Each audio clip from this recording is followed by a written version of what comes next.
Michael Morris is from the Augusta area.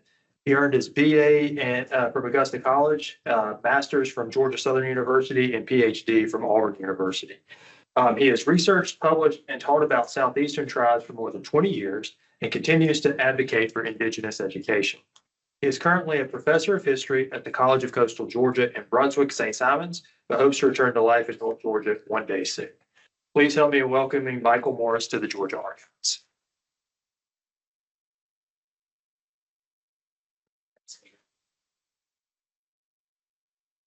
Well, good morning. I'm pleased to be your token male presenter today to talk about women. And anytime we talk about Indigenous history, it's always a good day. I have made sure that my college survey classes learn Indigenous history as a part of the regular survey. That was my mission when I first started teaching. I have stuck to it. And everybody who teaches American history in college knows it's a game of beating the clock. How much information can you cover? How quickly? It's always best when tribal people speak their history for themselves, but sometimes when they're not available, other allies have to step in and do that until we get enough Indigenous people in our classrooms and doing all our presentations. So I'll talk a little bit this morning, I'll read a little bit, and you stop me if you want to know more information. The meeting of American Indians and visitors from Europe has rightly been called a collision of cultures by noted ethnohistorian James Axtell. Both sides quickly noted the many differences between Europeans, recorded those differences in numerous chronicles and diaries. And unfortunately, as human beings, we know we tend to focus on the differences rather than the similarities. After differences in government and religion, gender differences, particularly concerning the roles of women, fascinated Europeans who moved among America's native peoples in the colonial period. Whenever Indigenous people traveled for meetings with Europeans and then later U.S. officials, Indigenous people routinely brought their women and frequently their children to such meetings. At those meetings, Native women frequently asked the other males, the Europeans or the Americans, "Where are your women?" because they expected to see them. What we now know is by traveling with women and children, Indigenous people were signaling a universally understood desire for peaceful interaction and engagement. Conversely, by bringing male-only parties, Europeans and Americans were signaling their potentially hostile intentions. And so right away, we see women are viewed as a symbol of peace and a desire for progress and hopeful engagement. And I'll probably do one of several digressions. And Sacagawea is not a Southeastern Indian woman, but she's a useful example of what I mean. Let me ask you, did you learn her as Sacagawea? So her name is Sacagawea. That is the way the Wind River Shoshone prefer her name to be pronounced. And like you, I learned Sacagawea also, but it's Sacagawea. It means bird woman. So you might remember your history that after the United States acquired Louisiana Purchase, President Jefferson sent Meriwether Lewis and William Clark on what turned out to be a 2-year expedition to map that territory. And along the way, Lewis and Clark hired a French translator named Toussaint Charbonneau to go with them. Toussaint Charbonneau happened to be married to Sacagawea, and during that first winter encampment with Lewis and Clark on the start of their journey, she gave birth to her child, Pompey. And so by hiring Charbonneau, Lewis and Clark take along Sacagawea and her child, bringing along that symbol of peaceful intentions. Now, the Lewis and Clark group was heavily armed. And so that woman and her child is probably what got them not attacked as they moved through some of the most aggressive tribes in North America at the time. She was a benefit because she was a better translator than Toussaint Charbonneau, who also happened to beat her. And when Lewis and Clark witnessed that, they put a stop to it very quickly. And she became the primary translator that they depended upon. In the course of their mapping expedition, they actually took her back to the territory she was kidnapped from years earlier in combat and reunited her with her brother, which is one reason that particular band of Shoshone provided Lewis and Clark horses which they badly needed. So out of the Southeast, out of context, but there's no better symbol than sort of an internationally understood peace symbol, traveling with an otherwise group. You may remember Lewis and Clark only had one casualty in their group, and it was a man who died of an appendicitis attack. I would suggest that you think she is the reason that it was a peaceful mission from start to finish. If we go back to the creation explanations, they will tell you right away that there were going to be cultural clashes over women's identities. Indian creation explanations speak of an orderly universe that always existed, as opposed to one created out of nothingness. Indian explanations tell of men and women being created equally and concurrently, each endowed with their own nature, neither having ascendancy over the other, but rather separate spheres of equal importance. And we see that in the food production schemes that tribal villages had.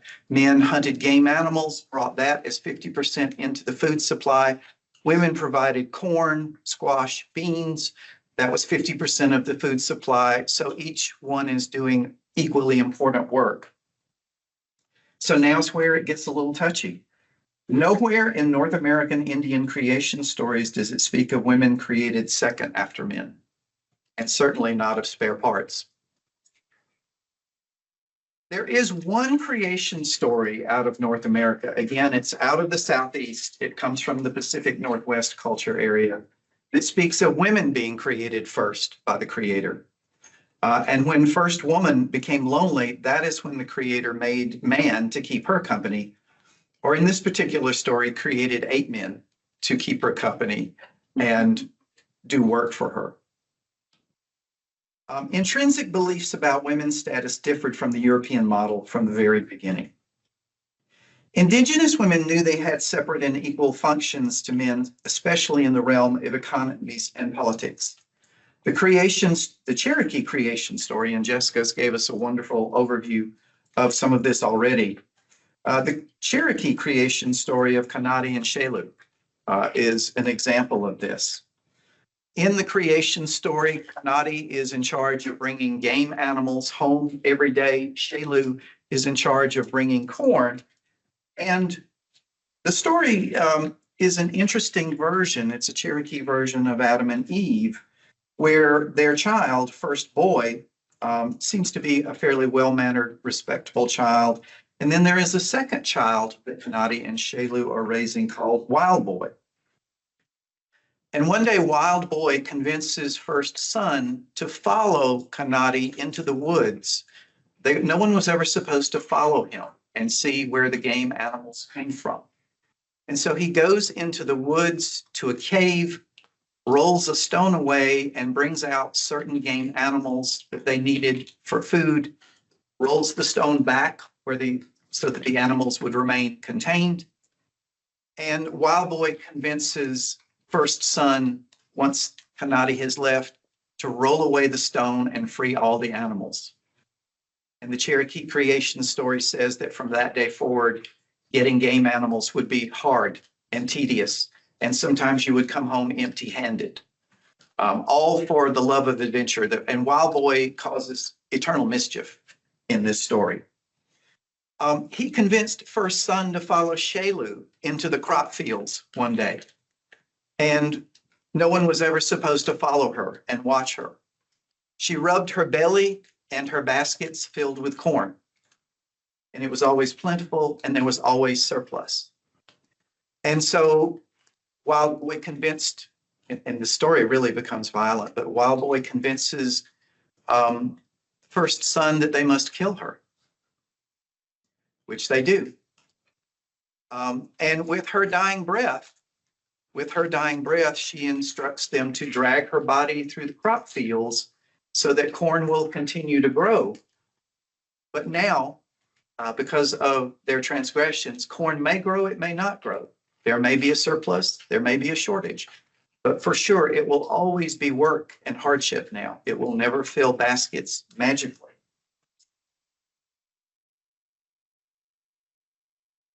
There's any other women? Not according to the creation story. They come later. but it is an interesting tale. Southeastern Indian women had both political rights and a political voice. Female chiefs, while not the majority, did exist among the Southeastern tribes. One of our examples was actually witnessed by the conquistador Hernando de Soto when he moved through Florida and Georgia and South Carolina, starting in 1539. When his army got to Camden, South Carolina, they encountered a female chief, the Lady of Cofitachiqui. And as De Soto did in all villages, he kidnapped her and held her hostage to obtain food from the locals. And that was the Spanish introduction of themselves into the Southeast. Clan identity comes through the mother in the Southeast. That is a child's entire identity that comes through the mother. And Jessica mentioned this a moment ago. The husband is always from another clan. The children are not his clan. They are always the mother's clan. And so their identity comes from her. Among documented records are details of Indian women trying to exercise the rights that their own society gave them, exercise rights and freedoms in a way that often benefited early European settlers and early American settlers. Pocahontas of the Pamunkey tribe of Virginia was a 9-year-old child when the English settlers arrived on their coastline to plant Jamestown colony in 1607. And I always have fun with my survey students because they have learned their history from the Disney movie, Pocahontas. And in that movie, Pocahontas seems to be about 17 or 18. The John Smith character seems to be about 19 or 20. And you get this sort of implied love relationship between Pocahontas. And so as I tell my students, estimates on her age range from 7 to 9. We know John Smith was 27. And so if there was a relationship, it was the creepy kind of relationship that is quite illegal now. She was a child. She may have been fascinated by John Smith, and the fascination seems to have been with her culture, with his culture. So her name within the tribe was Metalka. It's actually a beautiful name. It means little snow feather. Pocahontas is the name that friends and other tribal members were to call her. Metalka was the name her family was to call her. Pocahontas means frisky or athletic one. When the Jamestown settlers unloaded, the young boys that the English had brought them with them turned cartwheels to show off to the Indians. And so Pocahontas led the Indian girls to turn cartwheels back to show the English, well, we know how to do this. This is nothing special. We do this all the time. After the death of early Jamestown colony Governor John Radcliffe, her father, Pocahontas' father, Chief Powhatan, placed the colony under a trade embargo. Because she was fond of Smith and of all things English, and when they were together, she constantly pestered him for, what do your people call this rock? What do your people call this chair? I want to know the words. I want to know the English words. Because of her fondness for him, and her father had actually instructed her to treat John Smith as her brother and instructed John Smith to treat her as a little sister. When her father placed the colony under a trade embargo, not giving them the corn that they desperately needed, so we're back to corn again. And you got to love the English. They send a colony 3,000 miles from home and include no farmers. You got to love people who do that. Their instructions were to wait for shipments of food from home or trade with the Powhatans for their corn. For her friendship toward Smith, she violated her own father's orders and had food shipped to Jamestown for quite some time under her own name and her own authority. She was 9 when she was arranging these illegal food shipments that helped keep Jamestown alive. When her father discovered her misdeed, he had her banished to one of the outer towns, and she was no longer able to help.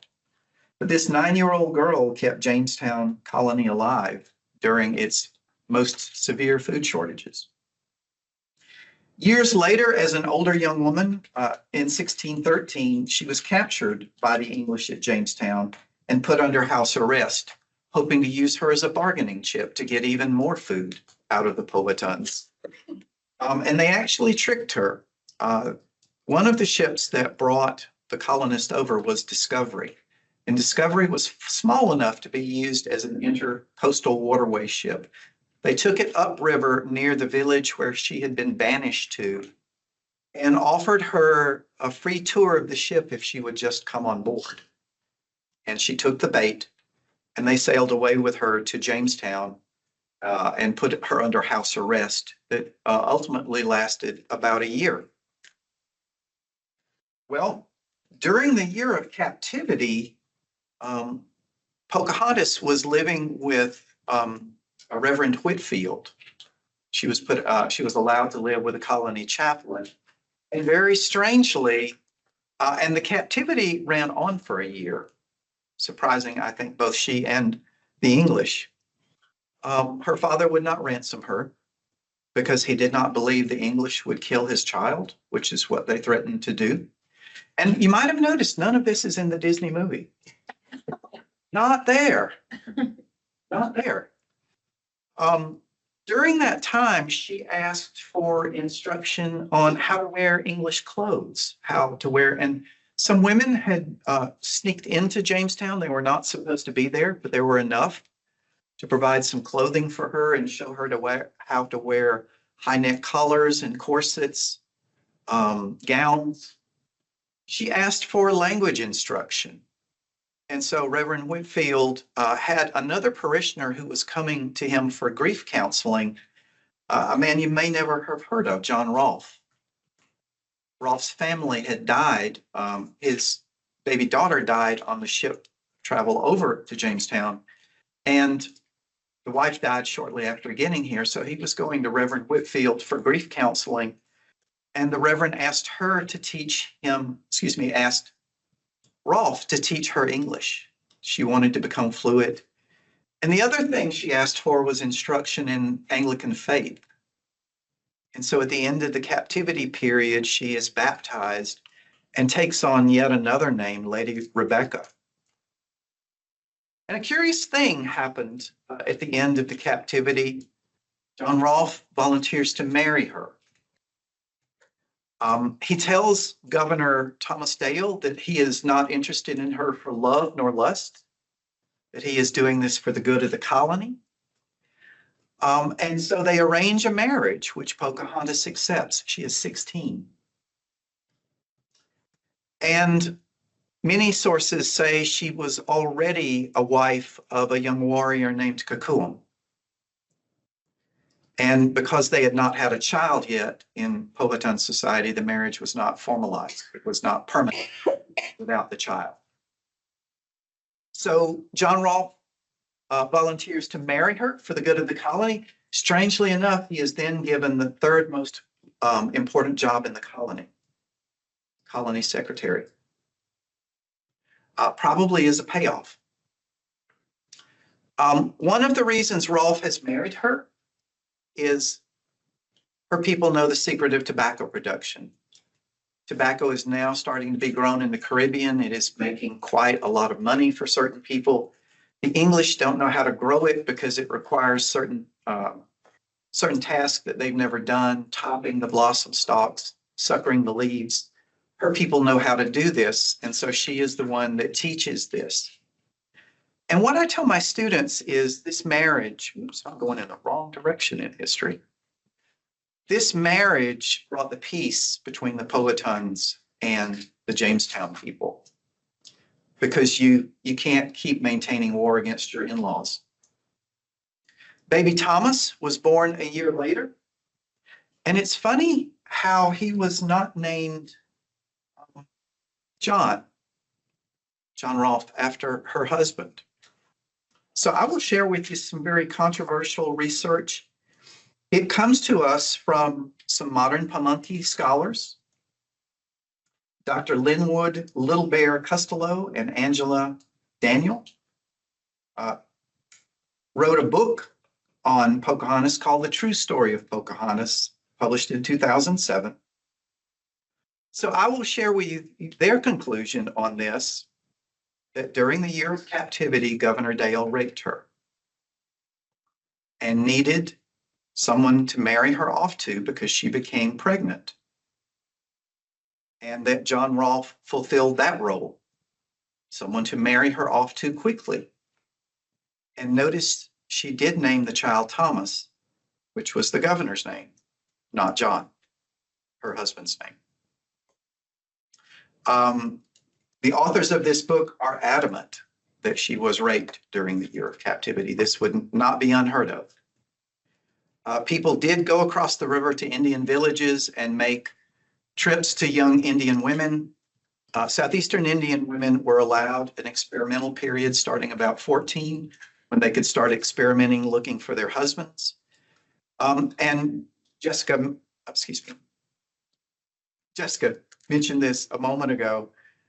Europeans are going to see this as promiscuous Indian marriages because women are allowed to experiment before they settle down. And it is the birth of the child that is supposed to settle a person down. If you stay long enough with a person to have a child, you're sort of saying to the community, this is your husband. But whether you stay or not, that child is covered by your clan identity. So this mention of rape is certainly not in the Disney movie, probably for the betterment of our children. How does that strike you all? What's the evidence? She apparently told her sister Matachana, who was her companion during the marriage period. And actually Matachana went with her when she visited England with Rolfe, because she had always said, I want to see your home country. I want to see where you're from. Who was the author of the book that you're Dr. Linwood Costello, Custalow, and Angela L. Daniel. It's a 2007 book called The True Story of Pocahontas. The Other Side of History is the subtitle. Colonial settlers, early U.S. citizens, do go across the river. They visit Indian villages. They take advantage of cultural norms that allow young women to have this experimentation period. And they always viewed Indian marriages as not serious, as temporary, as discardable. But that in itself speaks to women's power, the fact that unhappy women can end their own marriages every year at the green corn ceremony, which is typically when it happened. You allow the unhappy wife, the unhappy husband to go their separate way. Nobody is blamed, and each is free to start over. And I guess the biggest difference between the European perception of women and the indigenous perception of women is there is no indigenous Eve who is responsible for the downfall of humanity. There is no Eve who is supposed to be punished by pain in childbirth. That is totally missing in indigenous culture. That notion of woman is blamed for downfall. So to finish Metalka's story, you all know that she does get to visit England in 1616. It was part of the Virginia Company's promotion tour to promote the sale of Virginia tobacco, now being marketed back in England, and always marketed as a health item. Smoke tobacco, it will clear out your lungs. It will improve your health. Your children should smoke before they go to school. And unfortunately, after spending about 6 months in London, she contracted a respiratory illness. She dies there. She is buried in graves in England. One of our first indigenous people buried overseas. And the marker, and historians joke about this. I usually start my talks by telling people, one thing I can tell you is my great-grandmother was not a Cherokee princess, because no such thing ever existed. When Europeans encounter high-status women, important women, that's how they translate that. That becomes princess to them, or sometimes empress. But high-status woman, like the beloved woman that I'm going to talk about in a moment, that always gets translated. My students are always telling me about their Cherokee grandmothers who are just never women, just ordinary, hardworking, good women. They're always princesses. So maybe Disney is responsible for that as well. If we shift to Georgia colony, we have an equally important woman as a part of the Georgia story. And Hendry's Archives has a wonderful manuscript here that details Mary Musgrove's story and her trials and tribulations dealing with the Georgia colonists. But we all know that James Edward Oglethorpe came here in 1733 to found a colony for hardworking men and women, not necessarily debtors, but people who needed a second chance. The debtor scheme was heavily discussed, but in the final stages of the creation of Georgia, it was dropped as a debtors-only colony. Upon landing here, he met the Yamacraw leader Tamachichi and his nephew Tunahowie. Notice Tamachichi's his tattoos. And Tunahowie is holding the eagle he raised from an egg as a pet. And they're frequently pictured there. We have to go to a European portrait of Tamachichi's wife, Sanagi. But she is part of the Georgia story as well. When Oglethorpe landed here, he needed a good translator, someone that could dialogue with the Yamacraws and other Muscogee Creek tribes. And so he originally hired a man named Johnny Musgrove, who was Anglo-Indian. His father was English, his mother was Indigenous. And Johnny Musgrove had a wife named Mary Musgrove. Let's do that picture from her. I like her better there. Mary was also Anglo-Indian. Her father was a trader. Her mother was Indigenous. Oops, somebody's moving ahead for me. And very quickly, James Oglethorpe found out that Johnny, her husband, was not a reliable translator. How to say this nicely? He often showed up drunk and was not reliable, didn't often show up, was a little inebriated. And Mary was totally reliable. She was fluent in 8 dialects of Creek language. What's a dialect? Way somebody speaks, so you could have different areas have Yes. dialect. So the main language is the same, but there are variational differences. So like in English, if I say get your gear, I might say get your hiking gear and come with me. That's slang in Britain for your drug stash. It's the same word, gear. And I know this from reading in books, not from personal experience. But she knows all the dialectic differences, and she is immensely useful to Oglethorpe. Now, she is an adult woman, unlike Metalka. She's not a child. She's an adult woman. She is a business owner. She has a 500-acre plantation and a large cattle herd. And one of the things she did for Oglethorpe and his settlers is sell them either dried beef or cattle if they wanted their own livestock. So there's going to be no starvation because of her. And she also provides these excellent translating skills for Oglethorpe. He hires her on at salary of 100 pounds a year. And Mary was very fond of Oglethorpe. In the colony, he was called the General. If you were talking about Oglethorpe, who stayed down near Fort Frederica while William Stevens stayed up in Savannah, he was the General. Every time Oglethorpe went into battle, Mary made sure that Muscogee Creek warriors went with him. She never let him go out on a mission by himself or with just his own troops. And I'll give you an example in just a bit.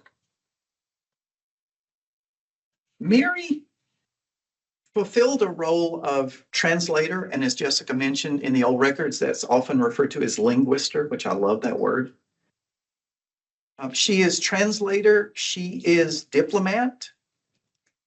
When the Moravians come here and the Salzburgers come here, They all ask Mary to begin language instruction. They want to learn Muskogee Creek language so they can, of course, try to convert the Muskogee Creeks.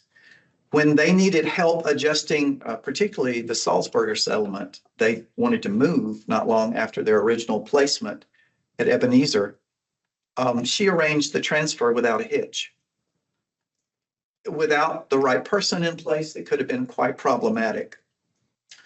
But she makes sure that Oglethorpe goes into battle with plenty of help, and she often outfits or equips her own Muskogee troops from her own stores. She is footing the bill to give them the provisions they need to go into battle, but she is supposed to be paid back for that.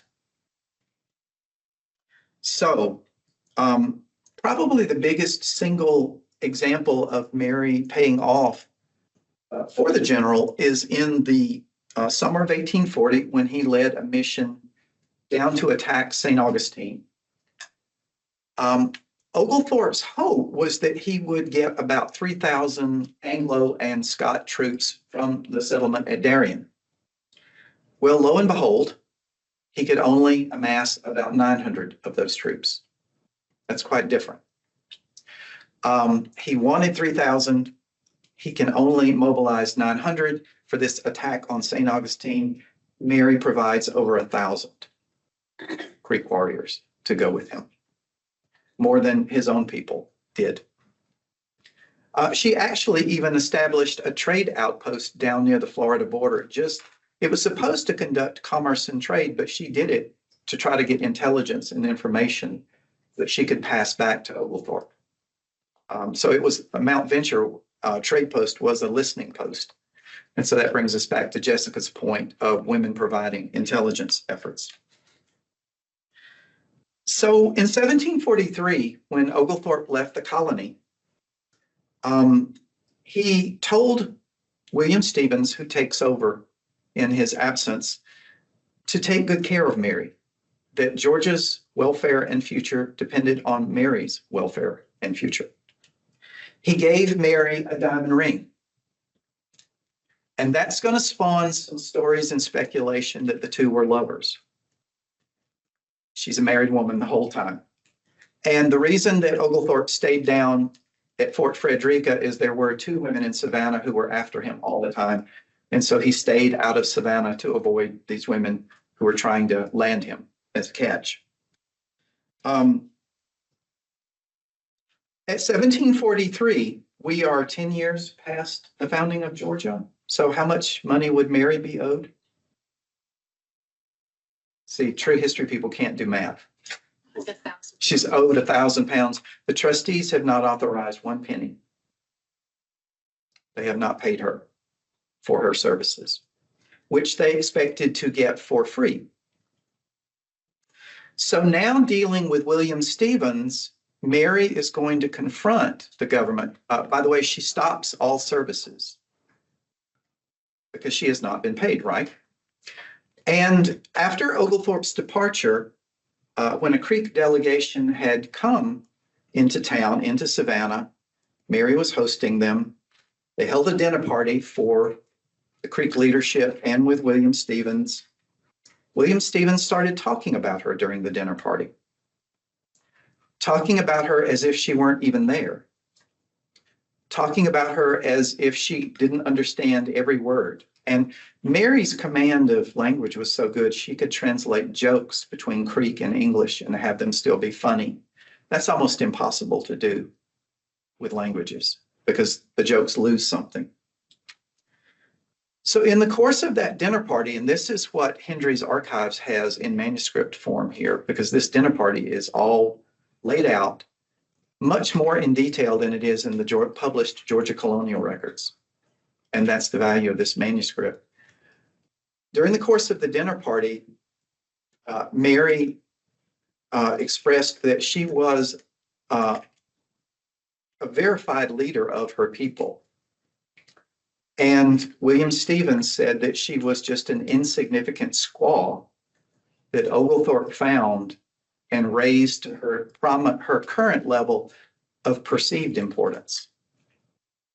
Please don't use that word out of an educational context. In some of our Western tribes, it has a very negative pejorative meaning, but it is in the document, so that's why only reason I'm using it today. Insignificant squaw, whom Oglethorpe raised up to her perceived level of importance. So to take Mary's story forward, decades go by, but she finally gets a settlement out of Georgia government, 2,100 pounds, and she has to relinquish. Mary had claimed the Georgia Sea Islands as a part of her ownership. She was actually planning to raise and grow cattle on those islands. And she had claimed all the Georgia Sea Islands, so everything from Tybee on down. She had to give up the claim to all those islands. She was allowed to retain a grant of land on St. Catherine's Island, which is where she is buried. So to me, she is Georgia's Pocahontas. She is absolutely one of the reasons, and if you're familiar with Georgia history, it is a sketchy colony effort. It is not full of successes. She is one of the reasons it survived. There is no monument to Mary Musgrove anywhere I know of in Georgia, especially Savannah, where the statue should be. Now, we did get a rather controversial statue of Tamachichi placed in Atlanta not long ago. Tamachichi is a young man, a very tall statue, wearing a loincloth with one of the butt flaps exposed. And the person that commissioned and paid for the statue never consulted the Muskogee people in the commission of the artwork, and they do not like the statue because it represents tribal people as people of the dawn, people coming out of the woods, primitive, low technology people. And most tribal people want to be portrayed. They don't mind. They don't mind if you start with that, but they want you to show them as doctors, lawyers, and Indian chiefs and astronauts, as well as coming from the dawn of history. Did any of y'all get instruction? Or we all got 8th grade Georgia history, but did anybody get Mary's story in their history? Because I didn't. And maybe you're like me. Jessica also talked about the fur traders, and they are very integral. In my research, I found the majority of them to be Scots-Irish.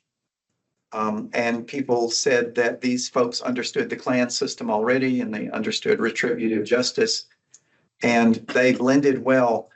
But they are never going to be tribal. They are, as for outsiders, they are the closest that an outsider can be to come into tribal life. The children belong to the mother and Indigenous society. One of the attractions here for an Indian wife, though, is access to material goods. The metal tools, the cloth, that is one attraction there. And then maybe just the love of something exotic, something different.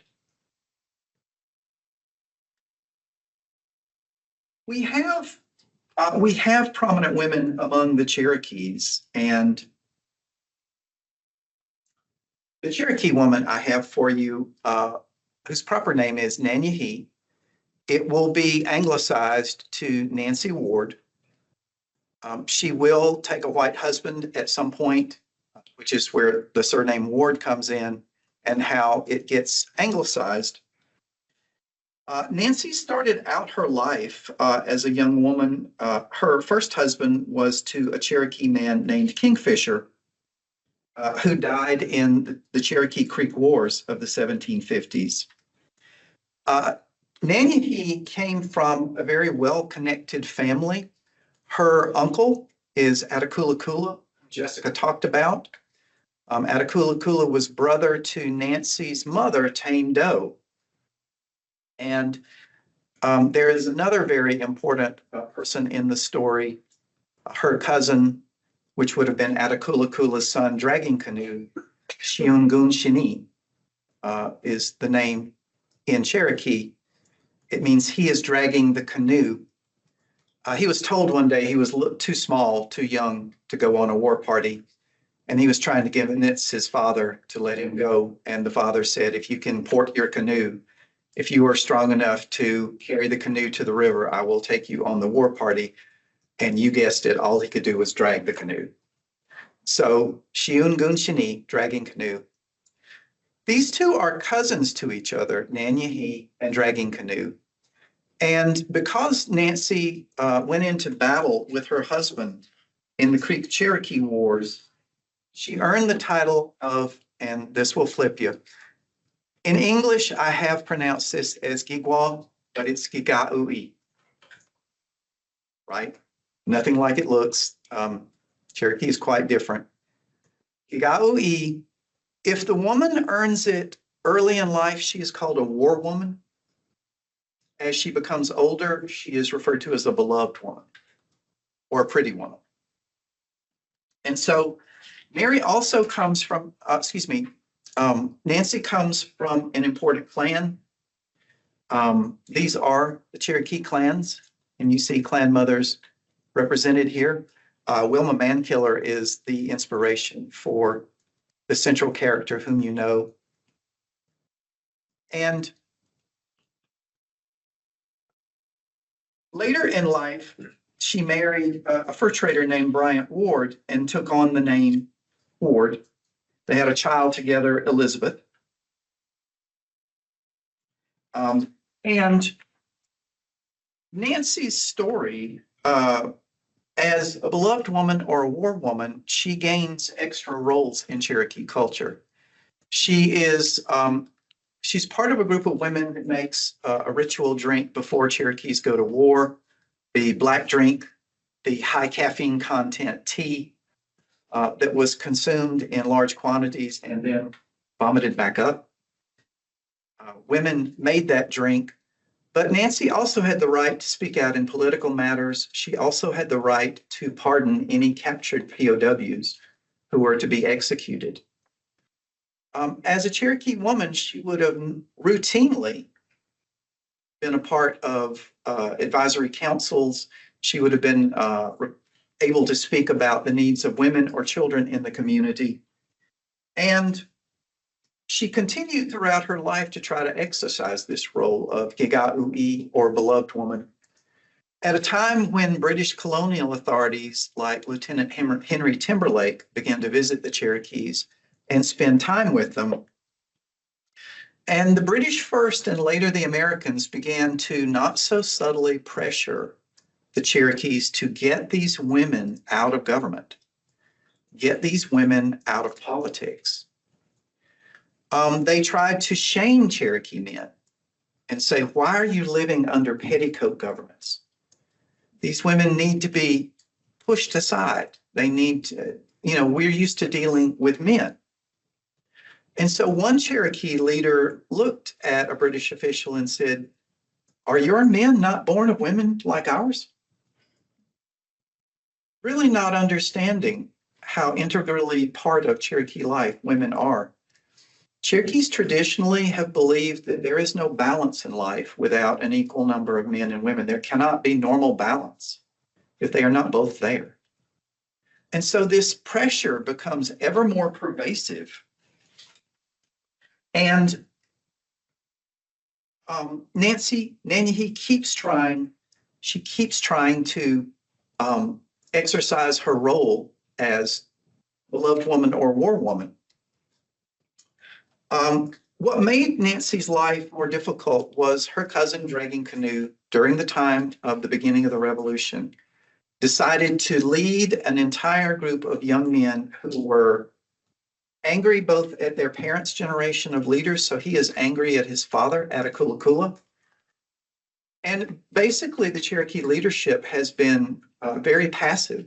They have been giving the colonial settlers all the land they wanted. Every time there's a treaty negotiation, the Cherokees seem to give up more land. What do you think the Cherokee leadership thinks every time they give away land? What do you think? What would a normal person, what would a reasonable person expect? What would you hope if you're dealing with someone who's a little greedy and you give them land one more time? You finally pacified them. And it stops, right? And so the older leadership just assumed that this would stop. What Dragging Canoe, her cousin, realized it was never going to stop. So when the war breaks out, they begin to attack backcountry white settlements. Their goal is to drive white settlers out, and it causes a fear among American patriots that when the British Army attacks from the east, an Indian army of Creek and Cherokee will attack from the backcountry, and together they will catch the Americans in the middle. So there's going to be this massive Indian army. Never going to happen, but it was a very strong colonial fear. Nancy's role in this, and again, I think it sort of speaks to an independent mind and an independent idea of the role of woman as peacemaker. When Dragging Canoe sends his warriors out for an attack, Nancy sends warnings to those communities that the attack is coming in order to give time to get into protected forts. Now, you could sort of question her loyalty here, but the traditional Cherokee leadership did not sanction these attacks. This is Dragging Canoe on his own. He is being encouraged by John Stuart, the British military, and supplied by Stuart and the British military on these attacks. But notice this, whenever Dragging Canoe, and see, it's in the war prep that Nancy finds out where they're going to attack.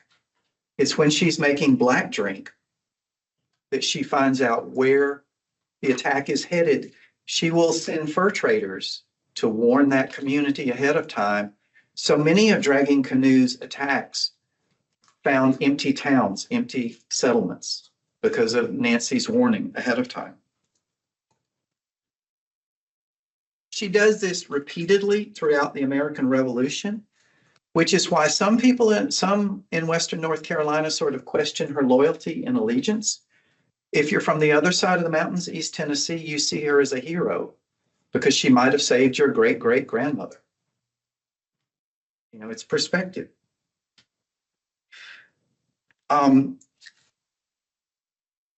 When Dragging Canoe's raids, no matter how successful they were, they brought a reprisal attack by the American Patriot Army.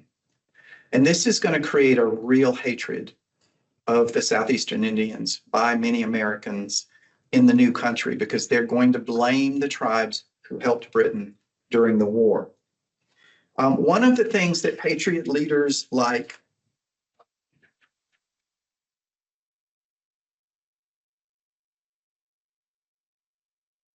Arthur Campbell and William Christian did was send armies into Cherokee communities. Usually the Cherokees had time to evacuate. The American armies burned those communities to the ground, whether they had participated in the rebellion or not. They made sure to burn the crop fields to the ground so that the Cherokees would starve over the winter. They even burned the peach orchards because the Cherokees had imported peaches and were growing them. So they lay waste to communities, whether they've participated in the Dragging Canoe rebellions or not. Some American commanders respected what Nancy had done.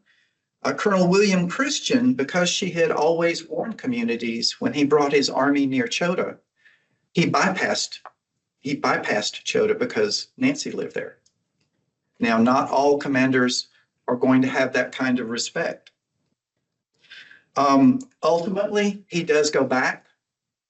He took Nancy and her entire family into protective custody when he returned, and he did burn Chota the second time he went. In July 1781, when the Cherokees were defeated, and again, all of the Cherokees are being punished because of the Dragging Canoe component, one segment of their society. When the traditional Cherokee leaders are forced to sign a peace treaty, the Americans were surprised when Nancy showed up. She was there to mediate for her people. She was there to be the beloved woman, to speak peace. It surprised no Cherokees, but it surprised the American negotiators.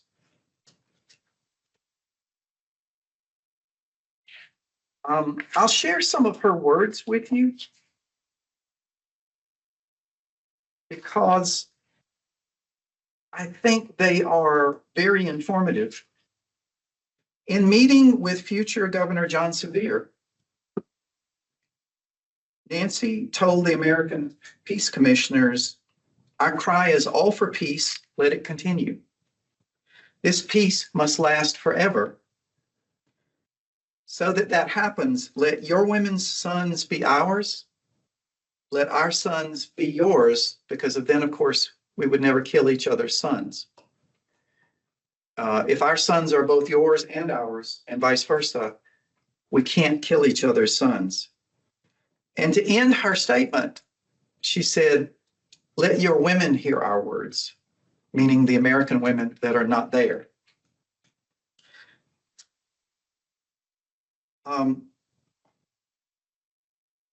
The American response to Nancy is interesting. One of the colonels said, "Mother, we have listened well to your talk. No man can hear it without being moved. Our women will hear your words because we are all descendants of the same one." A reference to the one female that Europeans know, Eve. "We will not meddle with your people if they will be still and quiet at home and let us live in peace." Well, one of the things we know is that right after the revolution, the new American government, which is very bold and cocky in its attitude, will rip away millions of acres of both Muskogee Creek land and Cherokee land. That is one of the penalties of that.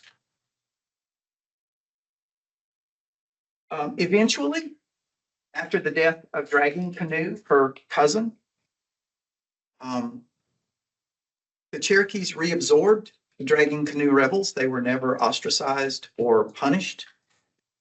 Of course, some of them lost their lives in the struggle, but the Dragging Canoe Rebellion went on from the beginning of the revolution. It's only ending about 1790. And so, again, it's a rebel movement all Cherokees are punished for. So to conclude, what does this tell us in this month of remembrance of Native American heritage? In Indian country, women possessed a separate but equal sphere of power and influence. In their matrilineal societies, they controlled the identity of children, giving them their last names, so to speak. In food production, they frequently provided up to half the food supply in crops.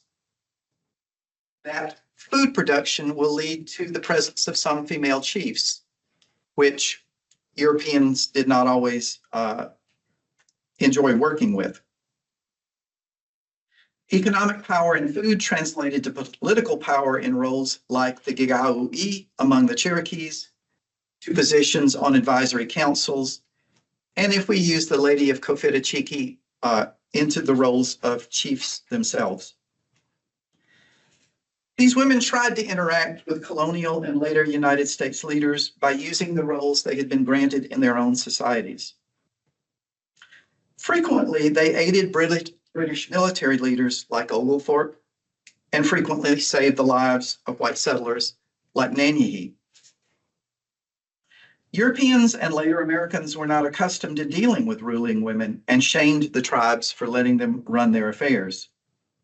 Over time, tribal governments let their women be pushed out of power in order to deal with the Americans.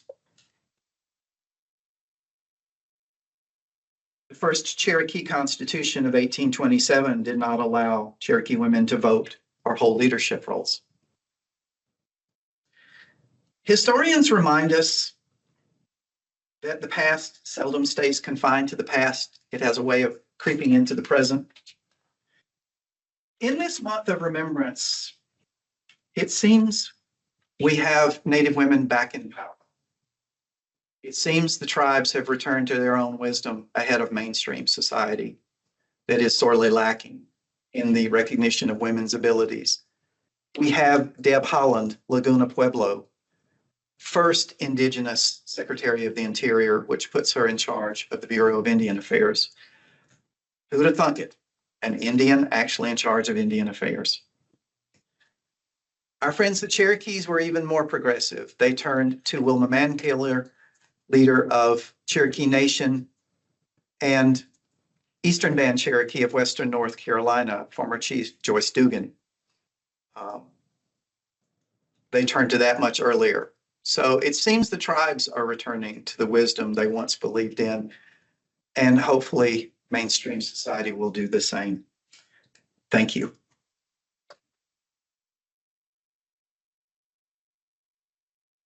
I'd love to hear your questions if you have some or comments. Yes, ma'am. Is there a marker on St. Catherine's Island or Mary? It is my understanding there is a marker for Nancy at Benton, Tennessee, the last place she lived where she ran an inn. It's a very humble thing. You can tell Park Service has not done it. There's supposed to be one for Mary on St. Catherine's. Yes, ma'am. Are you seeing any increase of Indigenous people in academia actually doing research and studying? I'll be honest with you. The field, at least in my experience, has been much more dominated by African American studies. Colleges seem to be trying to fill that niche. And it's because African American people demand their history be taught at the college level. However, I am seeing more Indigenous people in these positions, but some of the tribes do not demand their history be taught the way the African American community has. Some tribes would rather the outside world stay outside, especially tribes like the Pueblos who feel like they've been violated by anthropologists and other note takers who want to know too much private personal information and then don't think a thing about sharing it. So there's not as many as I would like to see, but there are more now. When I got into the field, I didn't know anybody who specialized in Native American history. And now they are usually non-Indian, but we have them in the Georgia colleges spread around pretty well. Some strong scholarship at Emory. And Yes. Auburn. Sarah Hill from Emory. I don't. Indigenous people, graduates programs. I'm wondering. Yeah, UNC Chapel Hill was producing a lot of people for a while. University of Minnesota. My aunt was a professor there, and so was my cousin. So the University of Minnesota does a lot of Native American Indigenous history. Almost everybody outside the South seems to, and our colleges have been slow to recognize this. Florida State also has a very active Indian Studies program now. But it's just few and far between. It's my understanding UGA has some, but I don't hear much consistently out of them. I think that prominent because of this, the history of Indigenous people is like really rich in the South. I agree. Historians have been under suspect now. We are fighting our own battles. You know, we're accused of poisoning the youth and just mass producing liberals. And so a lot of what we do is suspect these days. We have to justify our own positions, and programs are being cut back instead of being expanded. Business, and Jessica and I were talking about this before we started, business, nursing, education, almost every college is getting all the attention. Everything else falls by the wayside. My own school has let anthropology go, and I'm just mortified. We have no anthropology, no philosophy, and those are two courses that really change lives. And sadly, I'm not allowed to teach my upper level Indian courses online because I won't do them online. And I just feel very strongly that some of the sensitive material shouldn't be frozen in an online format that could be played out of context for people that might have an agenda. So I'm experiencing my own sort of censoring. But if you're interested in Indigenous women's history. There's a lot of good material out there. You just have to tease it out of records that are always going to tell you about forts and commanders and troop movements. The women are always there. It's just very hard to tease them out of records. And even when they do, when you do, you get somebody like Mary, who's very prominent. I mean, Mary should be being taught in every Georgia classroom, but not even a statue to her. Yes, sir. Do you think that people are afraid of CRT even for Native American studies? Well, I don't know any administrator that would want us to teach the full depth. For example, Columbus, when he comes into Hispaniola, initiates spread of disease when the Europeans come here. And, you know, even though he's been through my lifetime long celebrated, I mean, he did institute the first Indian slavery of the Taino people. And so that's why he's not very popular among Indigenous people. They say that is the beginning of the Indigenous Holocaust. And some people don't realize that Indians were captured and taken to the Caribbean. And he took a group back to Spain to present to Queen Isabella. Most of them didn't survive. But taking Indians back to Europe is quite common. It's one of the things it's supposed to achieve is to overawe the Indian so they will come back and convince their people that the English, the French, the Spanish are our natural superiors and we should do what they say. And the habit of taking Indian land willy-nilly came from one of the early popes who made a decree in 1494 creating something called the Doctrine of Discovery, which says if you encounter Indigenous people who are not improving the land and no other Christian nation has claimed it, you can take it. Doctrine of Discovery and planting that national flag is what claims it. And Doctrine of Discovery was actually used in many U.S. law cases. Same theory. About the other slavery did a really good job of taking you from the beginning of that book, that one Bancroft. Yeah. Did a great job taking you through the whole horror story. Yeah. Yeah, and you know, Indigenous people always wonder why it will never stop. The Cherokees thought that South Carolina settlement would stop with the mountains, that they wouldn't go any farther, and of course, nothing is going to stop the expansion. Well, thank you all. I enjoyed sharing this with you.